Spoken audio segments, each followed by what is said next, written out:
Hello and welcome to the channel.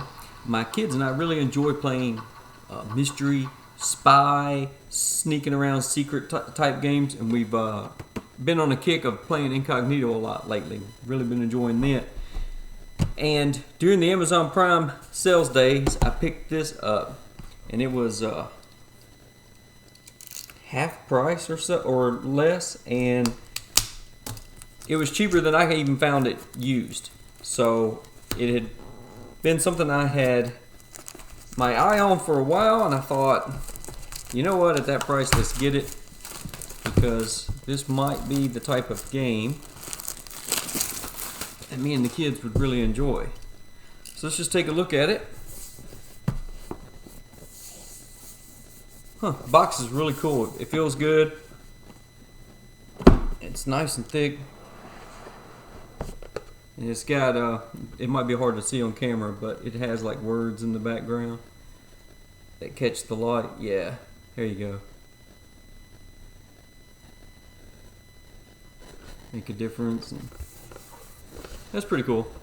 Big thick box. Let's see, we have the manual.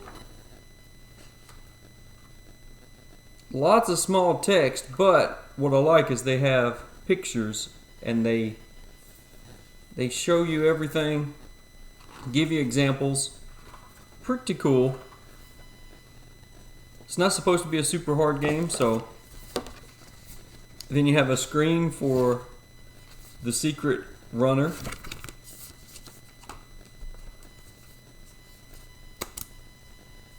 This one does not have the wood tokens, it has the punch outs, which is fine, but I would have liked the wood, but I know that'd be more expensive. But they feel good, they're nice and thick. They punch out clean. You got the tokens. Let's see here. This is pretty cool. Got a little spyglass, a red lens.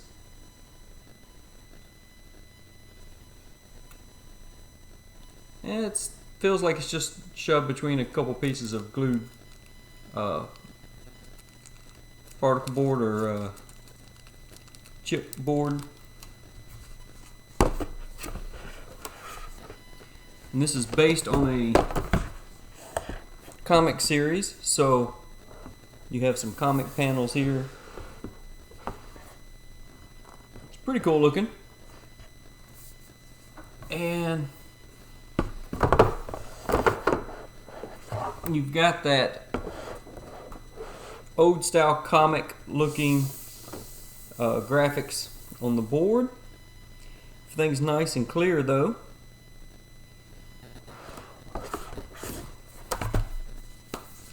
Then you have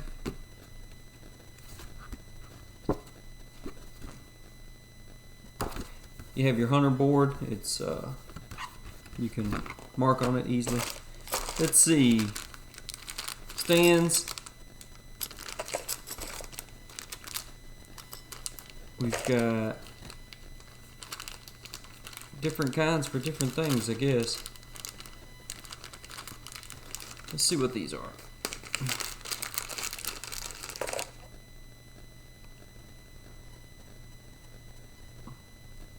Some sort of little marker. Looks like the silhouette of a face almost. Can you see that?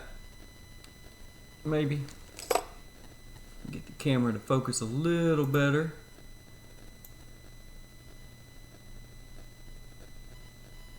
There we go. There you go. Looks kind of like a silhouette.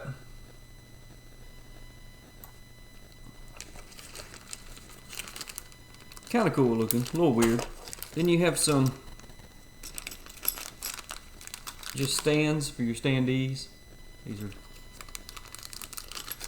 black and then these are clear. Yeah, just basic stands. Alright, let's see what we have here. So these must be the story missions. You have 1, 2, 3, 4, 5, 6, 7. And that says Rogue Agents. And you have some more stuff here. You might not supposed, I don't know if you're supposed to punch these out until you get later in the game, but I'll go ahead and punch them out. And then over here, we have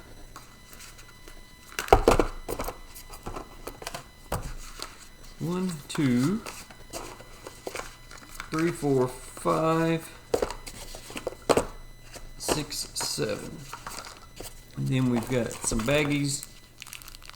Looks like plenty of baggies. Got some markers, little dry erase markers. Are those magnetic? I think they might be magnetic. That's interesting. They are magnetic, but I don't see anything that they stick to other than them each other. Huh. Okay.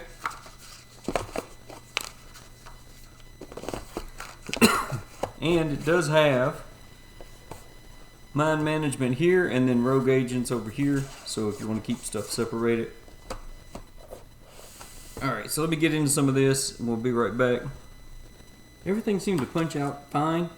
And there are hidden messages in the rule book. Here's one. There's one. There's one here, and you can use your little decoder ring. But read through the instructions, almost all of it completely. Nowhere in the component list or in the instructions does it mention these. Now these stands, there are 6 of these, and there are 6 mine barricade tiles, so perhaps this is for those, and then there's 8 of the white ones, and these are for the, or the clear ones, and these are for these figures. I haven't found that for sure. Like I said, it's not listed, but I'm going to assume that's what I can use them for when I play the game, but when I play it on camera, I'll probably not do that because that does not show up on camera nearly as well as that.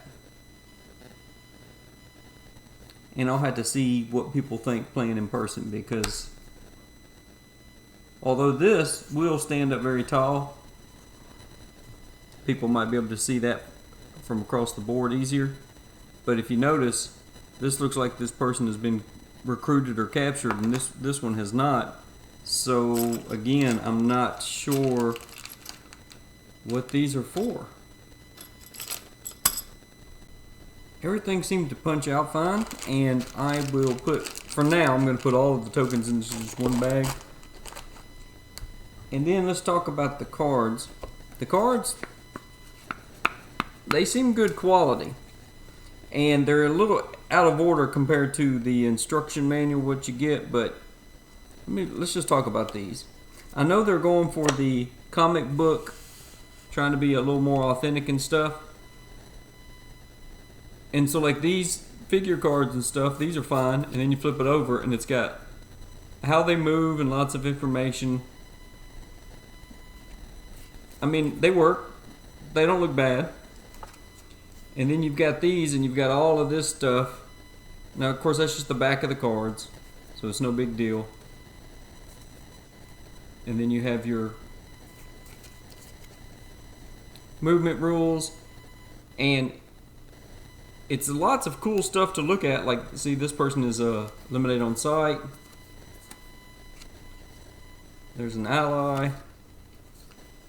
And these are your different, I think these are for the solo mode. And they're very colorful. It's almost too colorful. It's almost distracting. Then you have, these look like old playing cards. Old stack of playing cards, and it has like text written here and in like stains and text, and they are printed that way. So when you first look at it, you might think, oh, it's dirty, and that's how they're printed. And you have this eyeball in the center, and this is your and see, this looks busy at first, but basically all you're doing is, I think again this is for the solo mode or the co-op mode if you're using the app. This sign, that is for this. So the rest of this you don't really need. You're looking for the birds. Is that some sort of bird of paradise, or macaw? I don't know, but book, the coffee shop, lost dogs, bus ticket. See the fountains, the gardens. So these are just for the different icons that, And if you notice on the board, when you first look at it, it looks very busy. It's very colorful. But everything is muted colors except for the things you're looking for. The book, the coffee, the all-seeing eye, the umbrellas, the fountain, and then your the gardens that you can pass through are colored. But everything else is kind of a muted color so that you can find the things that you need to find really quick and easy. So at first glance, very busy, but I think that once you sit down and play it, this is actually going to make sense and it's going to be much easier to see. And everything seems to be good quality. Like I said, I'm a little concerned with why the magnetic pins. There's really no need for that. If you're not going to have magnetic game pieces in a board, then I don't know. It is what it is. Just don't want to get it near your electronics. Then let's see, we'll do that. Do that. I think I will throw that in there, and I'll just put all these cards into one of these bags for now. And we'll figure out something later. See if they will go in here. Yeah. So let's put them right there. That's fine. Yeah, so everything fits in fine. And like I said, I do kind of wish this was with the wood tokens, but I know that would have been more expensive. Although, this is more expensive of a game than I have bought in a long time. Because I'm always trying to get games on sale at good prices. And like I said, it was about 50% off, but it is a little more expensive than I would have liked. But I really think we're going to enjoy playing this, and I look forward to it. And hopefully I can get you a video of that on the channel soon. But there you go. And that is a look at Mind Management, or Mind MGMT, and what you get for what you pay.